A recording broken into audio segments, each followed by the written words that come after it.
আসসালামু আলাইকুম ওয়া রাহমাতুল্লাহি ওয়া বারাকাতুহু। সম্মানিত দর্শক ভাই এবং বোনেরা, কাছে এবং দূরে থেকে যারা আমার এই অনুষ্ঠান দেখতেছেন, সকলকেই জানাই আন্তরিক মোবারকবাদ।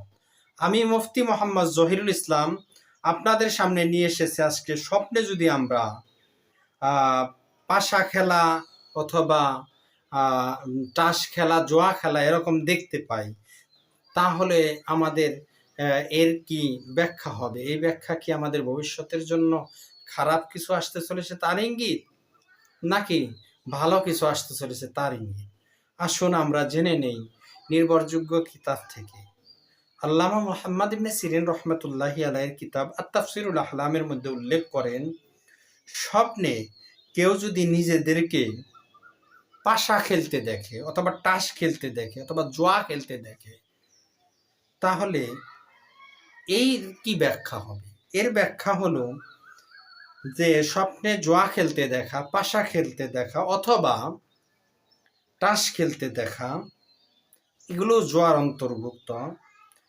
কারো মতে গুনাহে লিপ্ত হওয়ার পূর্বাভাস। সে অচিরেই কোনো একটা বড় গুনাহে লিপ্ত হবে তার ইঙ্গিত বহন করে যদি তাস জুয়া স্বপ্নে খেলতে দেখে। কারো মতে অবৈধ ব্যবসা করার ইঙ্গিত।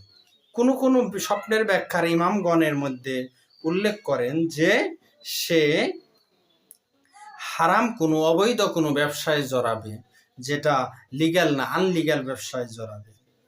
কারো মতে পাশা খেলা, তাস খেলা মূলত অন্যায়ভাবে ঝগড়া ফাসাদের জড়ানোর লক্ষণ, কেননা তা হারাম।